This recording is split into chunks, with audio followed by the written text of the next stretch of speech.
Voilà, donc on tient l'horaire, ce qui est une bonne chose. Et donc on continue avec un exposé, donc cette fois-ci d'une historienne, donc sur une histoire un peu moins actuelle peut-être que ce dont on a parlé tout à l'heure, mais tout aussi passionnante. Donc Solène Mabot est maître de conférence à l'université Rennes 2, et elle a en particulier écrit un livre, c'est comme ça d'ailleurs que j'ai entendu parler de ses travaux, Citoyenne ou rebelle, des Bretonnes dans la Révolution française. Et en fait, bon, bien sûr, on ne peut pas parler de tout le contenu d'un livre en une seule présentation, et c'est pour ça qu'elle s'est centrée sur crever l'écran, la fanatique contre-révolutionnaire dans la Révolution française, qui est effectivement sans doute un peu l'image du rôle des Bretonnes dans la Révolution française, plutôt d'être du côté de la contre-révolution. Voilà, donc je vous laisse avec Solène. Merci. Merci beaucoup déjà de m'avoir invitée aujourd'hui. Donc c'est vrai que j'espère que ça ne va pas paraître trop décalé. Je ne vais pas vous parler ici des inégalités, par exemple, entre hommes et femmes dans le milieu de la recherche en histoire. Voilà, comme je suis historienne, je vais me permettre de vous emmener dans le passé. Donc un passé pas trop lointain quand même, puisque on est au XVIIIe siècle et on est dans le contexte de la Révolution française, qui est un contexte qu'a priori tout le monde connaît quand même à peu près, parce que c'est vrai qu'on l'étudie beaucoup à l'école. Alors les élèves de troisième... Je suis désolée, il y a un problème de micro à distance, on me dit. On m'entend pas ? Oui, on ne vous entend pas à distance. Excusez-moi, en régie, on n'entend pas le micro à distance. C'est bon, merci, désolée de l'interview. Ok, c'est bon là ? Oui, c'est bon. Ok, d'accord. Voilà, donc je vais vous emmener dans ce contexte un petit peu passé, mais ce que je voudrais vous montrer à partir de là, c'est surtout nos méthodes de recherche en histoire. Comment est-ce qu'on s'empare de ce problème de l'invisibilisation des femmes ? Il en a été question dans les communications précédentes. Par exemple, ces 72 femmes de science dont on va mettre les noms sur la Tour Eiffel. Moi, il y a des noms qui évidemment m'ont parlé en tant que 18e, Émilie du Châtelet, Reine Lépaute, Claudine Picardet, des femmes qui souvent étaient dans l'ombre aussi de leur mari, ou qui étaient traductrices plus que véritablement autrices. Tout cela, c'est des choses que les historiens étudient maintenant depuis, je dirais, une bonne trentaine d'années. L'histoire des femmes et du genre est lancée. Et évidemment, ça participe à ces questions d'égalité. Alors, ça peut peut-être paraître un peu plus loin des enjeux du présent, ou en tout cas sans application peut-être concrète, immédiate, mais j'espère que ça pourra vous donner à penser sur les mécanismes culturels qui produisent de l'inégalité et de la différence, et puis de vous montrer un petit peu comment en histoire on manie ce qu'on appelle les outils du genre. On n'en a pas encore beaucoup parlé du genre, évidemment on a fait que ça, en parler, mais on entend beaucoup de choses sur le genre, notamment dans les médias, une prétendue théorie du genre. Le genre, c'est pas une thèse, c'est pas une théorie, ce sont des outils scientifiques, c'est une grille de lecture. Et c'est une grille de lecture qui permet de comprendre comment s'est construit dans l'histoire et continue de se construire dans le présent la différence entre le masculin et le féminin, et une différence qui est toujours hiérarchisée, parce qu'il y a derrière de très forts enjeux de pouvoir. Et voilà, donc ce sont ces outils-là, évidemment, que j'ai mobilisés dans mon travail de recherche. Et donc, ce que je voudrais vous proposer, c'est un petit peu un pas de côté, justement, par rapport à cette invisibilisation des femmes, ou disons que les deux vont de pair. Je voudrais vous parler d'une figure féminine stéréotypée qui véritablement crève l'écran sur mon terrain de recherche, c'est-à-dire que on ne voit qu'elle, on ne parle que d'elle. Pour une fois, voilà, on parle effectivement des femmes, mais dans un sens, effectivement, vous allez le voir, assez négatif et misogyne. Et finalement, c'est bien l'invisibilisation générale des femmes dans l'histoire qui est ce poison qui permet la prolifération des stéréotypes. Et donc, le travail à la fois sur les invisibles et les très visibles, eh bien, c'est dans cette articulation-là que je me suis placée. Mon terrain d'étude, c'est donc la Bretagne, donc vous n'allez pas être dépaysés, hein, une petite Bretagne, la Bretagne d'aujourd'hui, voilà, les 4 départements bretons, ça peut gêner les historiens parce que la Bretagne historique, elle était plus grande que cela, mais voilà, pour vous donner un petit peu le territoire. Et donc, sur cet espace-là, j'ai été, lors de mes recherches, dans le cadre de ma thèse, immédiatement frappée par la très très forte mise en lumière d'une figure féminine, la figure de la fanatique, c'est le mot de l'époque, la fanatique, le fanatisme, qui décrit l'engagement religieux du côté du clergé, du côté des prêtres, qui à ce moment-là sont considérés comme des ennemis de la Révolution. C'était pas le cas de tous les prêtres. Le clergé se scinde en deux à cette époque-là et une partie du clergé est contre la Révolution. Donc là, on a vraiment un profil, une fois n'est pas coutume, de femmes très engagées qui crèvent l'écran. Non seulement il est très commenté dans les archives, et ensuite il va faire couler beaucoup d'encre du côté des historiens, et aussi il va avoir des incidences assez concrètes dans la vie politique. Bien, et bien pour comprendre en fait comment a pu se fabriquer comme cela un tel stéréotype, c'est à replacer évidemment dans un paysage historique où pendant très longtemps la place des femmes a été tout à fait occultée, invisibilisée. Donc ça fait maintenant, comme j'ai dit, une bonne trentaine d'années qu'on s'empare vraiment de ces questions, qu'on réfléchit à l'invisibilisation des femmes. Et c'est notamment un ouvrage de cette historienne qui on a parlé de pionnière aussi autour de ces femmes de science tout à l'heure. Michèle Perrault, pour l'histoire des femmes et du genre, voilà, c'est une pionnière. Elle fait partie de ces historiennes qui ont joué vraiment un rôle important aussi pour installer cette thématique sur la scène universitaire et académique. Et dans cet ouvrage, Les femmes ou les silences de l'histoire, elle expose avec beaucoup de limpidité les mécanismes de cette invisibilisation des femmes dans l'histoire, qui explique aussi qu'il faut maintenant faire tout ce travail, par exemple, pour replacer des noms de femmes de science sur la Tour Eiffel. Et donc, elle montre ces différents ressorts. C'est d'abord évidemment l'organisation patriarcale de la société qui s'articule avec les documents, les sources, les archives qui sont le matériau de travail des historiens. Puisque les historiens travaillent avant tout à partir de documents qui sont des documents du domaine public, en fait, qui émanent des institutions, les documents produits par les administrations, par la justice, par l'État, pour le dire vite.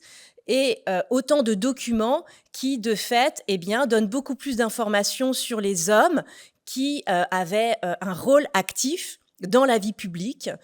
Et donc, ce sont des institutions composées d'hommes qui documentent les actions politiques et les fonctions publiques masculines. Et donc, tout cela crée un énorme décalage du côté de notre documentation, avec des informations pléthoriques sur ces actions masculines dans la société, et un travail vraiment de fourmi qui doit être conduit pour retrouver en revanche la place des femmes.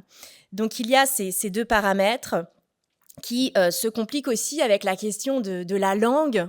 Je crois qu'on en a parlé un tout petit peu ce matin. C'est cette question, notre langue française, avec cette fameuse primauté du masculin qui organise notre grammaire, avec ce masculin qui peut désigner un neutre générique ou universel. Et c'est vrai que ça nous pose beaucoup de problèmes comme historiens dans nos archives. Évidemment, on ne maniait pas l'écriture inclusive. Et dès qu'on se retrouve face à des expressions du style, les habitants révoltés, les attroupés, les brigands, vous voyez, ce genre de choses, parce que moi je travaille beaucoup sur les mobilisations collectives et protestataires. Eh bien, en tant qu'historien, on ne sait pas si ce sont des groupes masculins, des groupes mixtes ou même peut-être des groupes prioritairement féminins. Et donc, il faut essayer d'aller chercher derrière ces expressions génériques. Et on est évidemment limité par une histoire, c'est de l'histoire, donc on a les documents, on peut pas en inventer d'autres, et on doit faire avec le matériau qu'on a. Et bien entendu, tout cela, pour une question de méthode aussi, montre à quel point il est réducteur aussi de dire les femmes sont invisibilisées, puisque on voit bien qu'elles ne sont pas toutes aussi invisibilisées dans la documentation. On va repérer beaucoup mieux les femmes qui ont accès à l'écrit, celles qui gravitent autour des hommes de pouvoir, évidemment, et plus largement toutes celles qui vivent en ville. C'est le grand problème d'étudier aussi les femmes des milieux ruraux. Et évidemment, ce sont aussi des catégories d'hommes qui sont invisibilisés de fait en fonction de leur milieu social, etc. C'est ce qu'on appelle dans les sciences sociales, vous savez, l'intersectionnalité, l'approche intersectionnelle. Donc le fait de croiser les critères de domination pour sortir justement de cette vision globalisante homme-femme qui, évidemment, doit s'articuler avec bien d'autres paramètres. Donc voilà, les femmes n'existent pas, il y a des femmes en fonction de leur environnement social, de leur milieu, etc. Et malgré tout, ce qu'on constate, c'est que la Révolution française, elle marque l'avènement du citoyen. La citoyenneté se définit au masculin. Et de fait, c'est bien en tant que femme que toutes les femmes sont dès lors écartées de l'exercice des droits politiques. Ce qui fait qu'à partir de ce moment-là, les indicateurs les plus classiques dont on dispose pour étudier la participation politique des femmes, en général, tous ces indicateurs, ils ne fonctionnent pas pour les femmes, puisqu'ils se rapportent au statut du citoyen. Que ce soit participer aux élections, s'inscrire sur les listes des gardes nationales, s'engager dans l'armée, briguer des fonctions publiques, faire carrière. Donc tout ça, ce qui produit en fait des documents pour l'historien, ne concerne que les hommes. Et c'est donc là qu'intervient le troisième paramètre, qui est souligné par Michel Perrault, c'est l'écriture de l'histoire, c'est le regard des historiens, puisque, il faut bien le dire, pendant longtemps, étudier la place des femmes dans l'histoire était jugé assez anecdotique, voire pas très sérieux. Et on sait que pour les étudiantes qui ont démarré des thèses sur ces questions-là dans les années 70 et même encore dans les années 80, et là il faudrait une étude plus fine pour voir jusqu'à quand, elles se heurtaient à des difficultés, et elles prenaient le risque aussi d'occuper un champ tout à fait marginal qui ensuite n'allait pas les aider à obtenir des postes. Donc bon, sur ce terrain-là, les choses changent fort heureusement, mais ça fait qu'on a une historiographie qui s'est très longtemps écrite au masculin.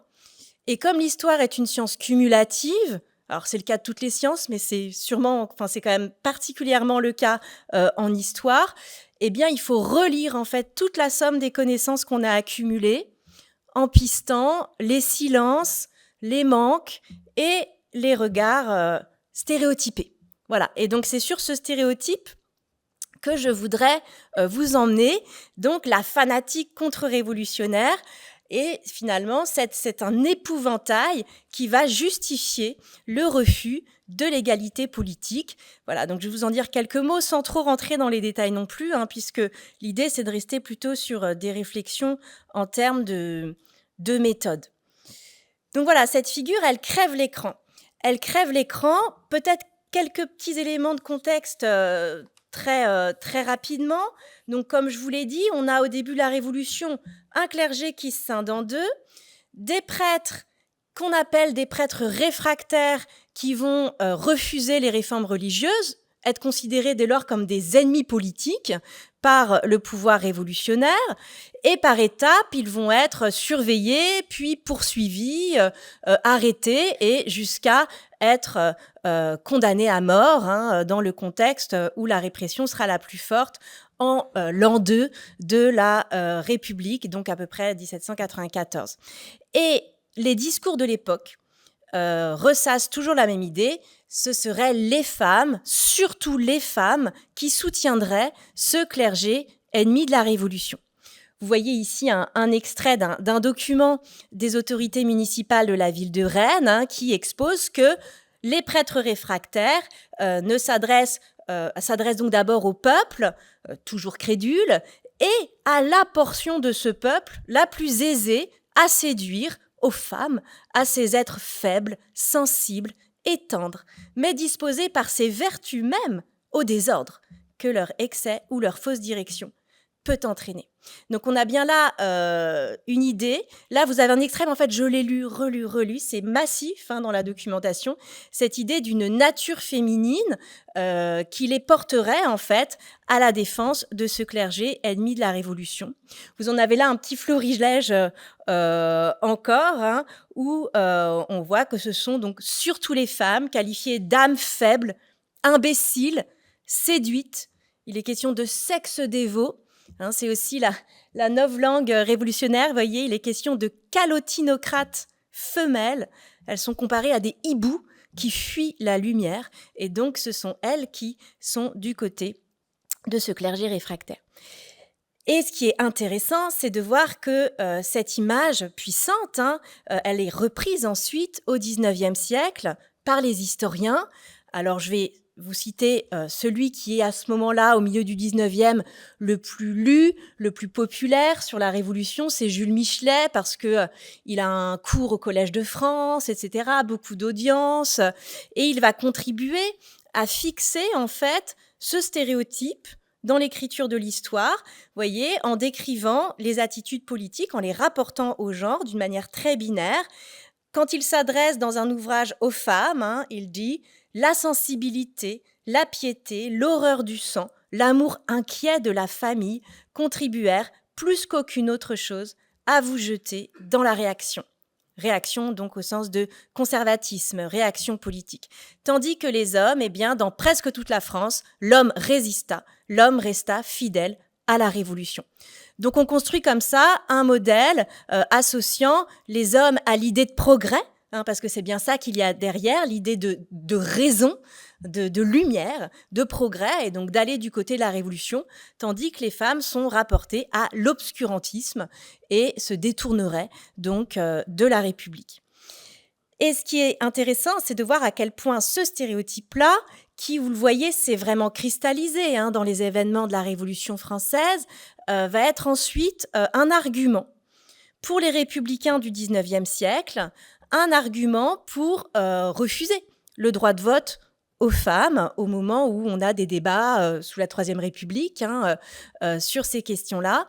Et là, je vous montre un extrait qui est intéressant parce que Léon Richer, c'est pas un homme politique misogyne. En fait, il est très investi dans les milieux féministes. Il fait partie des premières associations féministes qui se développent à l'époque. Il développe aussi un journal destiné aux femmes, des ouvrages comme La Femme libre, etc.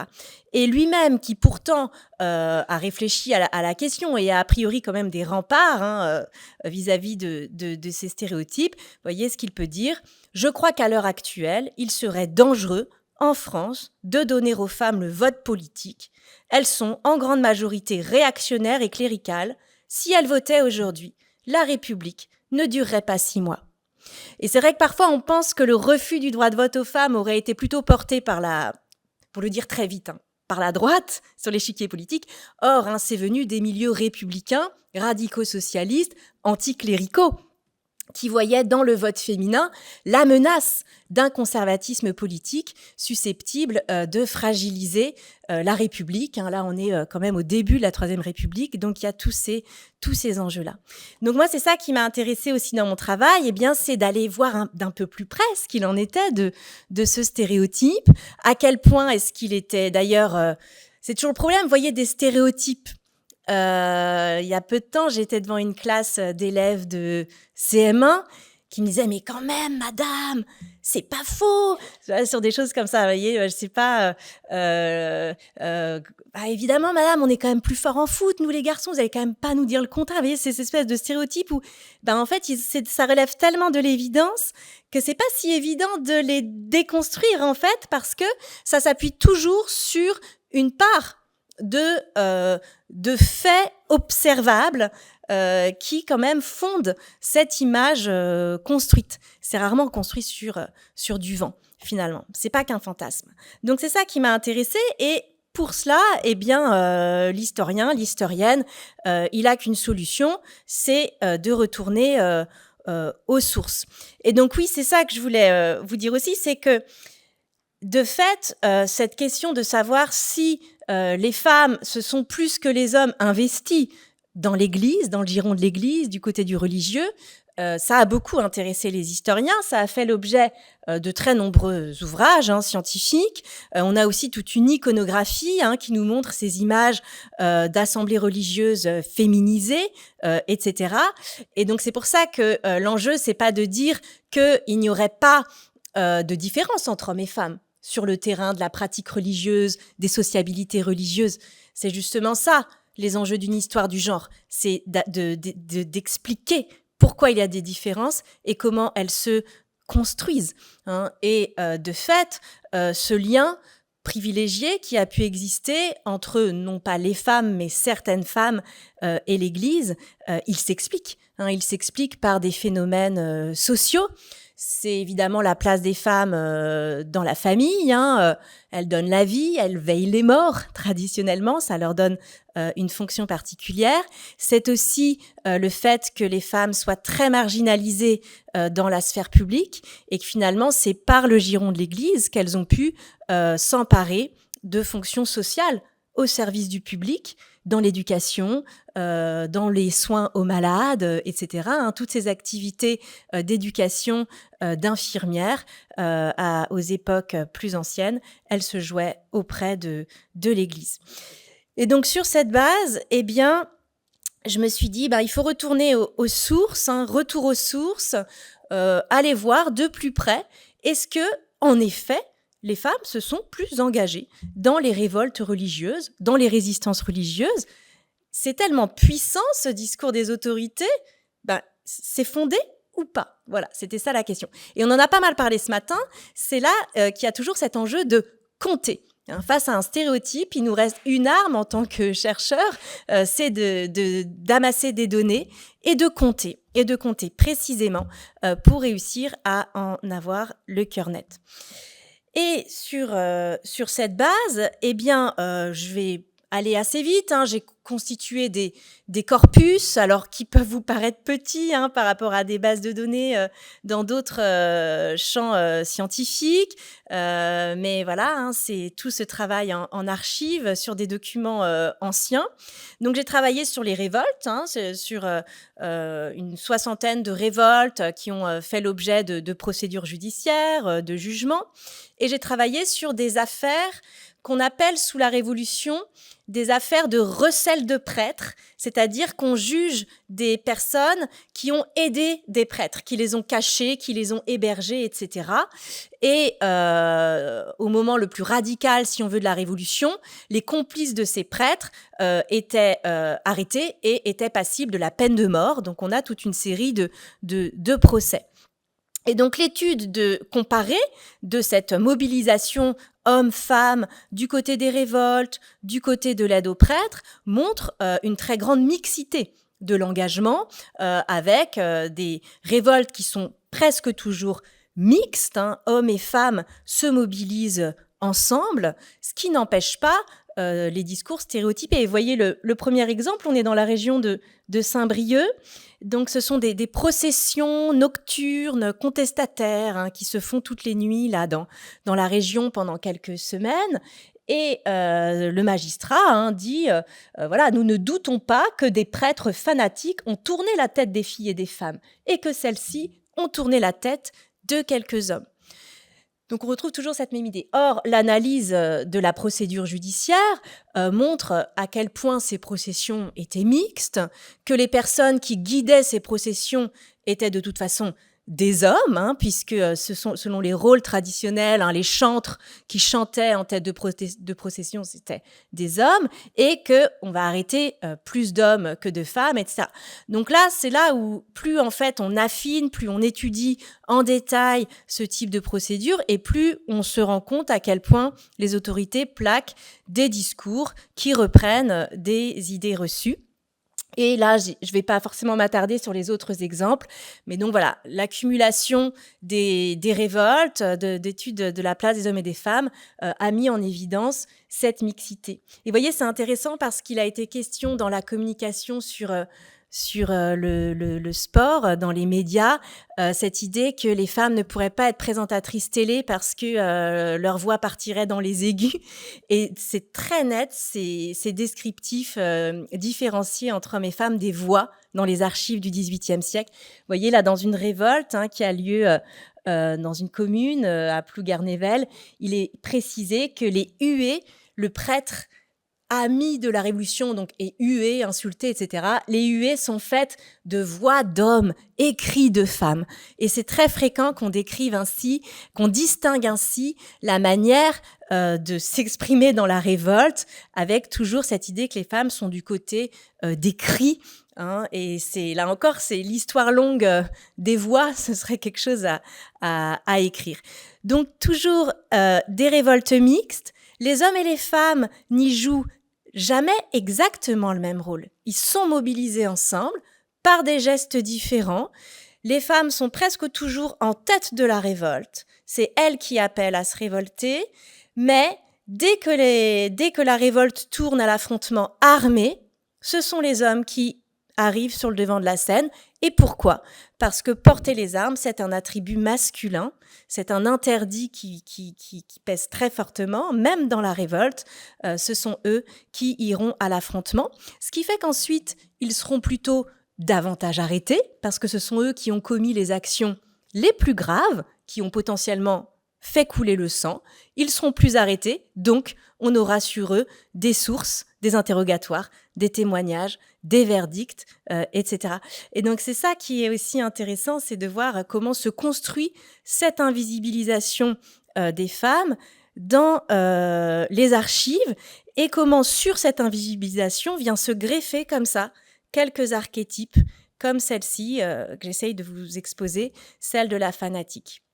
Et donc moi, ce que mes recherches ont montré, c'est qu'en fait, ce ne sont pas les femmes qui défendent l'Église, évidemment pas en raison d'une nature qui serait éloignée de la raison, mais ce sont bien des femmes et un profil assez particulier de femmes qui protègent ces prêtres. Ce sont très massivement des femmes qui n'ont pas de mari, elles sont veuves, célibataires, ou alors elles ont un mari, mais le mari n'est pas là, il est absent pour diverses raisons, il est au loin. 90% des femmes qui ont été arrêtées sur mon terrain pour avoir caché un prêtre sont sans mari, ce qui est évidemment très disproportionné par rapport à la place des veuves et des célibataires dans la société. Donc la fanatique, c'est une femme sans mari. La fanatique, c'est une femme de la ville. On retrouve aussi un décalage très important. On a autant d'hommes que de femmes qui sont arrêtés pour avoir caché des prêtres, sauf que les hommes sont presque tous des paysans, tandis que les femmes, leur profil est beaucoup plus varié, et finalement, dès qu'on a des prêtres cachés en ville, c'est quasiment toujours par des citadines, veuves ou célibataires. Donc il y a bien un profil particulier qui se dégage. Elles sont aussi davantage condamnées à mort. Et ça, c'est très impressionnant parce que, de manière générale, les femmes sont beaucoup moins poursuivies pour des crimes politiques sous la Révolution, beaucoup moins condamnées à mort. Par exemple, le tribunal révolutionnaire de Paris, c'est à peu près 14% de femmes qui sont condamnées à mort. Or là, sur 21 condamnés à mort pour avoir caché un prêtre, 20 sont des femmes. Il n'y a qu'un homme. Donc là, on a une disproportion vraiment spectaculaire qui pose question et qui montre que ces femmes ont été davantage réprimées pour des actes finalement assez équivalents. Et pourquoi ? Parce que leur engagement religieux était perçu comme un engagement politique, ce qui n'était pas forcément le cas du côté des hommes. Enfin, une dernière chose, des femmes, donc un profil particulier, et qui en plus ont marqué les mémoires parce que quelques-unes, et on ne trouve pas l'équivalent du côté des hommes, font de leur procès en fait une espèce de tribune où elles vont véritablement y affirmer des positions très fortes et des positions politiques. Donc je vais aller assez vite. Vous voyez par exemple ici, c'est une femme qui habite à Tréguier, donc elle est condamnée à mort pour avoir caché plusieurs prêtres. Elle essaye pas du tout d'alléger sa responsabilité. Elle dit qu'elle était contente de mourir pour son roi et sa religion. Quand on lui demande si elle déteste le régime républicain, elle dit absolument, etc. Donc, elle fait de son procès, en fait, une espèce de profession de foi politique qu'elle exprime lors de son procès. On en a d'autres exemples. Celle-ci, elle vit à Saint-Malo. Vous voyez, elle s'appelle Angélique Glatin. Et quand on lui demande si le prêtre qu'elle cachait disait la messe chez elle, ce qui évidemment aggrave son cas, si c'est vrai, elle répond « il disait la messe ». Et elle ne l'aurait pas gardée s'il ne l'avait pas dite. Donc non seulement elle assume, mais elle va même plus loin. Elle dit aussi qu'elle savait que la loi défendait de cacher un prêtre, mais elle l'a fait pour sa religion. Et elle le referait encore si c'était à refaire. Donc vous voyez, ça, c'est évidemment des procès qui vont ensuite laisser des traces dans les mémoires. Ce sont ensuite des clercs, des membres du clergé au XIXe siècle qui vont rapporter la mémoire de ces martyrs, parce qu'elles sont considérées comme des martyrs de la foi aux yeux de l'Église catholique, et cela entretient en fait cette image de la fanatique. Voilà, donc c'était un exposé un peu rapide, c'était seulement pour moi un petit objet de mon travail, puisque là je vous en ai pas parlé, mais j'ai aussi beaucoup travaillé sur celle qui était du côté de la Révolution. C'était ça qui m'intéressait en fait, c'est de pas m'enfermer dans une catégorie politique et au contraire de travailler sur l'engagement en croisant tout cela. Et donc finalement, vous voyez dans cette histoire-là, et je vais conclure parce que je pense que j'arrive au bout du temps. On est bien ? Ok.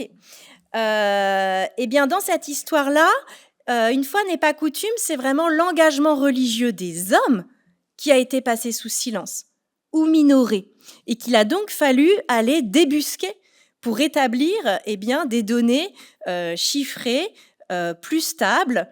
Et cette enquête montre que c'est un profil finalement tout à fait singulier de femmes qui a présidé à l'élaboration de ce stéréotype. Donc, je l'ai dit, une femme sans mari, une citadine, qui est à la fois particulièrement mobilisée dans l'Église, c'est évident, et aussi particulièrement réprimée. Et c'est donc dans ce creuset que s'est construit cette image qui a été généralisée à toutes les femmes, qui a été rapportée à une prétendue nature féminine, et cela a pesé sur l'intégration des femmes à la sphère politique. C'est évidemment pas le seul paramètre, c'est un élément parmi d'autres, mais qui a pesé aussi sur leur accès au droit de vote. Ce que montre aussi cette enquête, c'est que ce stéréotype-là, il s'est très largement façonné dans un milieu urbain. Et ça, c'est vraiment un paramètre important qu'on n'a parfois sûrement pas assez pris en compte. C'est que le terrain de la ville est toujours mieux documenté. Il est sous le regard plus serré des autorités. Et ce terrain de la ville, il a façonné notre histoire. On peut parfois se demander dans quelle mesure on écrit l'histoire des femmes ou bien l'histoire des citadines. Et de fait, ce n'est pas forcément la même histoire. Donc là, c'est aussi des questions de méthode. Comment on sélectionne les critères que l'on retient pour mesurer les rapports hommes-femmes, les questions d'égalité, etc. Et eh bien, c'était cela, en fait, moi, que je voulais essayer de vous faire passer. C'est sur le plan de la méthode, les silences, en fait, sont aussi suspects que les évidences trop éclatantes, hein. Donc, on travaille beaucoup sur l'invisibilisation, toujours à rapporter à un travail sur les archétypes, hein, qui, en fait, sont tout aussi dommageables, hein, pour les questions d'égalité. C'est tout l'enjeu d'une histoire à parts égales entre hommes et femmes. Et pour ça, il faut s'accrocher en fait à des méthodes assez basiques, et notamment, dès qu'on le peut, compter. Je pense que c'est important. Moi, c'est aussi quelque chose qui m'a frappée dans mon travail, vous voyez, c'est qu'on est sur un terrain où les femmes sont tellement absentes de la vie politique que dès qu'on les voit quelque part, on a l'impression qu'elles sont plus nombreuses qu'elles ne le sont en réalité. J'ai travaillé énormément sur des pétitions, donc qui sont faites à l'échelle des villages. Donc les gens signent, donc on compte les signatures des hommes, des femmes. Souvent, quand je regarde la plupart des pétitions, il n'y a que des signatures d'hommes, puisqu'elles sont marginalisées dans l'espace politique. Donc quand je tombais sur une pétition je voyais des prénoms de femmes, des signatures de femmes, spontanément, j'avais l'impression qu'elles étaient presque la moitié, en fait, tellement d'un coup, je les voyais. Et quand on comptait, elles étaient jamais plus de 20%. Et ça, bon, c'est des biais que les sociologues étudient, en fait. C'est aussi à quel point notre regard est façonné par cette invisibilisation, d'où l'importance toujours, et je pense que là, à l'échelle multidisciplinaire, on se rejoint tous. C'était aussi dit par une des figures du petit film qui a été projeté, la première scientifique là, qui apparaît sur le portrait, qui dit rechercher l'erreur, mener l'enquête. Bon, on se rejoint là-dessus, et sur l'idée d'ériger des faits, d'administrer la preuve. Et je pense que c'est par cette méthode scientifique qu'on peut déminer les stéréotypes et peut-être faire avancer un petit peu les questions d'égalité. Je vous remercie.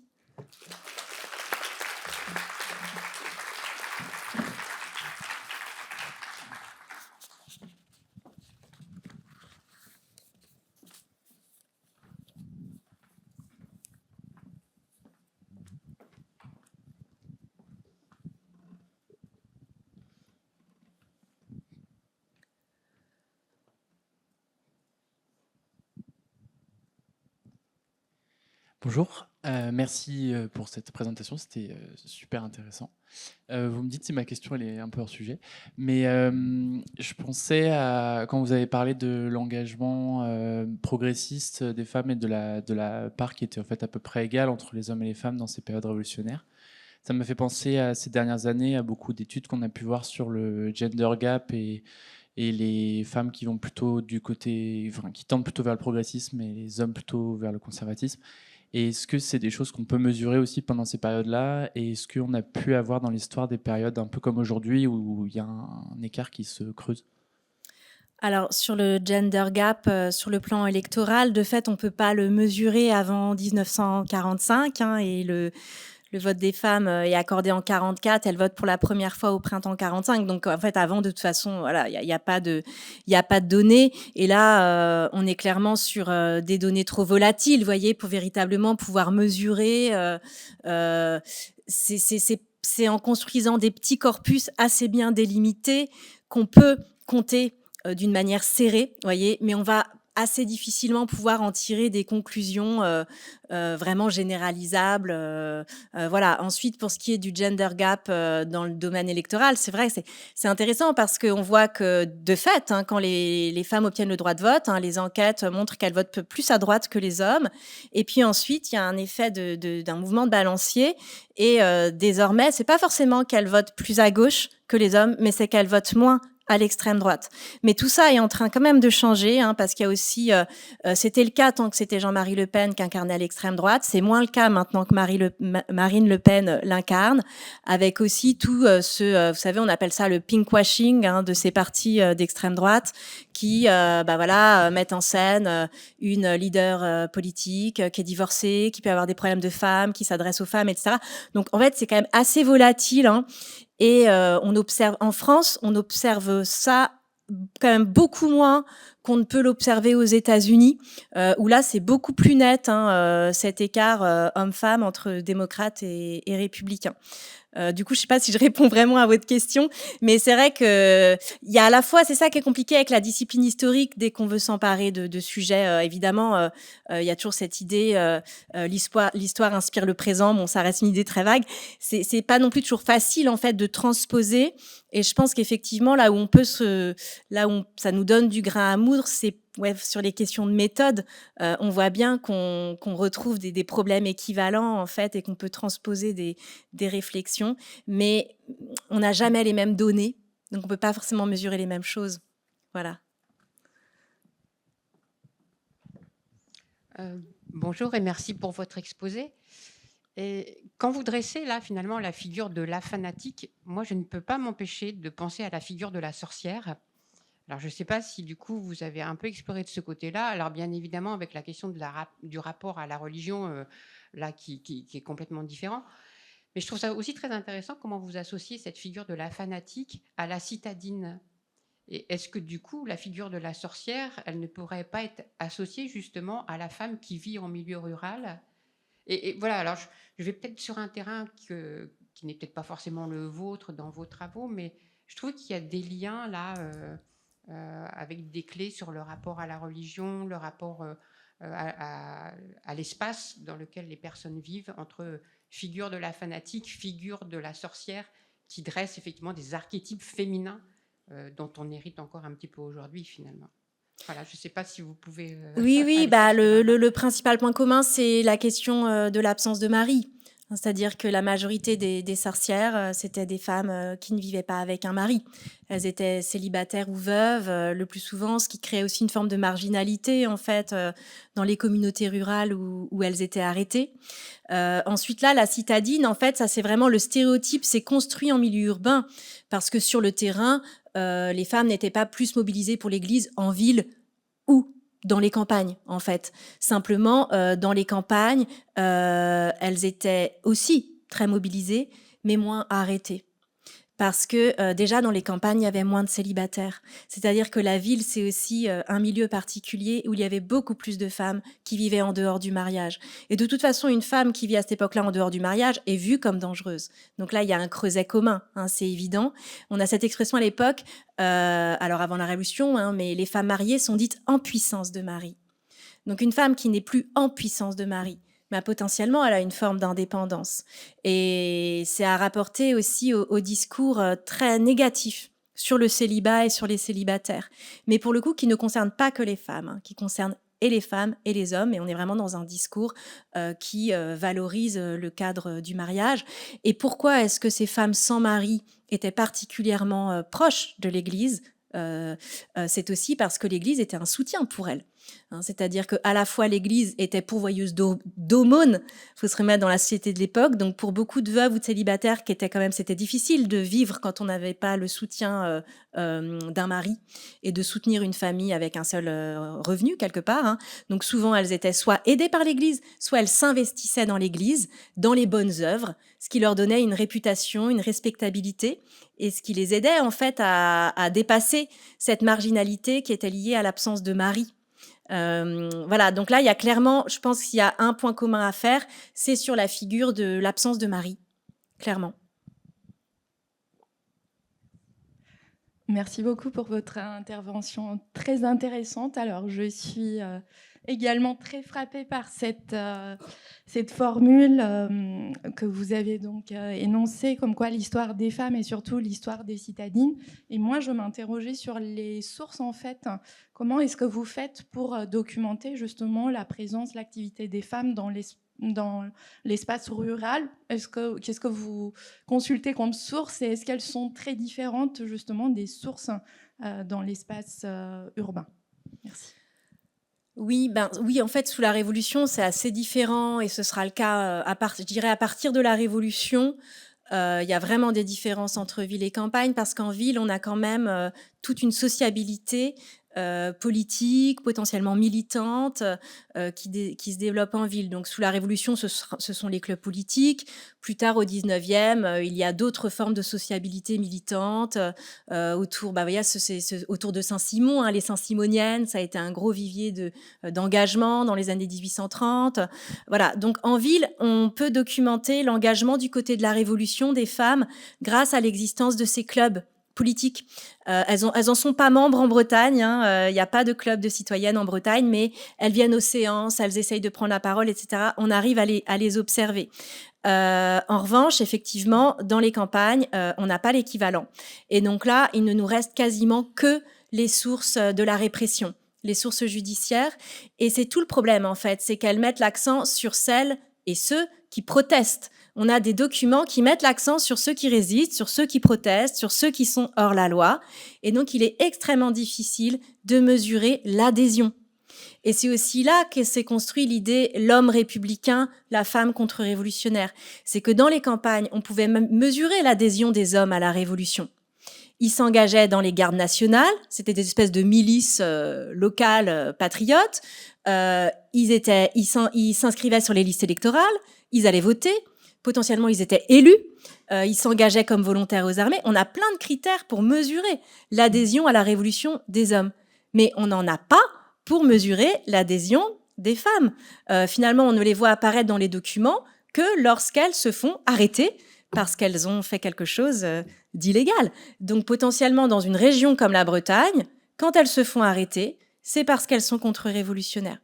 C'est différent dans d'autres contextes. Vous voyez, en région parisienne, des femmes peuvent se faire arrêter parce qu'elles sont trop révolutionnaires, trop radicales, jugées trop subversives. Mais là, c'est aussi des décalages régionaux.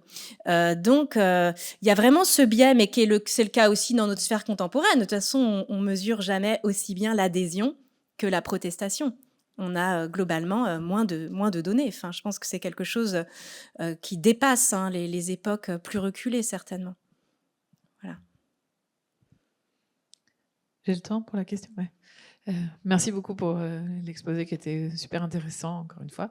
Je me pose, ma question est un peu liée à la précédente. En fait, je me pose des questions sur le biais de votre périmètre géographique. Donc là, vous avez fait des études sur la Bretagne. Et alors, j'ai un a priori, peut-être qu'il est faux, mais j'ai l'impression que la Bretagne a un rapport à la religion qui est un peu différent des autres régions françaises. Et je voulais savoir si ce même type d'études avait été fait dans d'autres régions et avec les mêmes conclusions, à quel point c'est généralisable. Oui, tout à fait. Donc oui, la Bretagne, plus largement un large ouest français, effectivement. Alors, il faut quand même nuancer les écarts dans le sens où la Bretagne, qui se distingue comme une région cléricale, c'est quelque chose qui s'affirme quand même au 19e siècle. C'est-à-dire que fin 18e, la déprise du religieux est quand même à peine esquissée. Donc, on a moins de décalages régionaux que ceux qu'on observe sur les cartes de la sociologie religieuse et politique, qui en fait sont des cartes qui sont construites plus tard, avec des données plus tardives. Mais de fait, il est évident, déjà la Bretagne, c'est aussi une région massivement rurale. Donc si on va étudier la Provence, où il y a beaucoup plus il y a une dimension urbaine, une urbanité en fait. Même en Provence, des villages fonctionnent comme des petites villes. Vous voyez, c'est pas le même tissu social.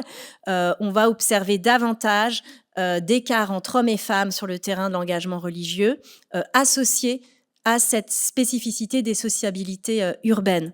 En fait. Et c'est aussi très lié à l'attitude du clergé, c'est-à-dire qu'en Bretagne, 80% du clergé refuse les réformes de la Révolution, donc devient réfractaire ennemi. Si on prend la région de Paris, 80% du clergé accepte la Révolution, devient ami de la Révolution. Donc forcément, ça crée des différences et des résistances religieuses beaucoup plus importantes dans les territoires où il y a eu un refus massif du clergé de se soumettre aux réformes. Et ce qu'on constate aussi, c'est que ce sont aussi des citoyennes qui sont très engagées auprès des curés amis de la Révolution. En Bretagne, la plupart des curés sont ennemis de la Révolution, mais ceux qui sont pour la Révolution, ils s'appuient beaucoup aussi sur des femmes qui sont des citoyennes, qui revendiquent leur citoyenneté et qui font du soutien à ces prêtres révolutionnaires, eh bien, une entrée, en fait, pour participer à la vie politique. Et donc, c'est là où, vous voyez, ce qui est souvent... Le problème, c'est que la religion est souvent rapportée à la foi ou à la dévotion. Or, il y a des enjeux sociaux très forts, des enjeux politiques aussi, qui font qu'on ne peut pas, en tout cas, résoudre ces questions-là à partir de solutions qui seraient du côté uniquement de la dévotion. Enfin, vous voyez. Donc, c'est là où l'histoire sociale est précieuse, en fait, je pense. Est-ce que ouais, ah super. Donc une dernière question en ligne concernant la déconstruction des stéréotypes. Qu'avez-vous répondu aux garçons de primaire qui disent qu'ils sont plus forts en foot et donc plus forts en tout? Alors, je sais, ça a été tellement intense cette séance avec les élèves de CM1. Qu'est-ce que je leur ai répondu? Bah, je sais plus exactement ce que je leur ai répondu, mais je leur ai expliqué que déjà qu'est-ce que ça voulait dire être plus fort. Qu'a priori, ils couraient pas plus vite que les filles de leur classe, que peut-être certains étaient plus forts parce qu'ils s'entraînaient, qu'ils avaient des entraînements de foot. Donc forcément, quand on s'entraîne, potentiellement, on développe des compétences qu'on ne développe pas quand on ne s'entraîne pas. Donc j'ai essayé de rapporter la question à des choses factuelles et qui pouvaient mesurer, parce qu'en fait ça aussi ça se mesure. Est-ce qu'on court plus vite? On peut faire la course, puis on va voir qui court le plus vite, a priori à cet âge-là, même après d'ailleurs, voilà. Et puis donc j'essayais toujours de rapporter ça à des choses factuelles qui puissent aussi à leur âge d'eux-mêmes compter et mesurer. Parce que si on reste sur le terrain des images ou des représentations, c'est trop volatile et je pense que c'est pas l'argument massu, quoi. Donc j'essayais de toujours apporter ça à des choses qui puissent mesurer par eux-mêmes, en fait. Voilà. Merci.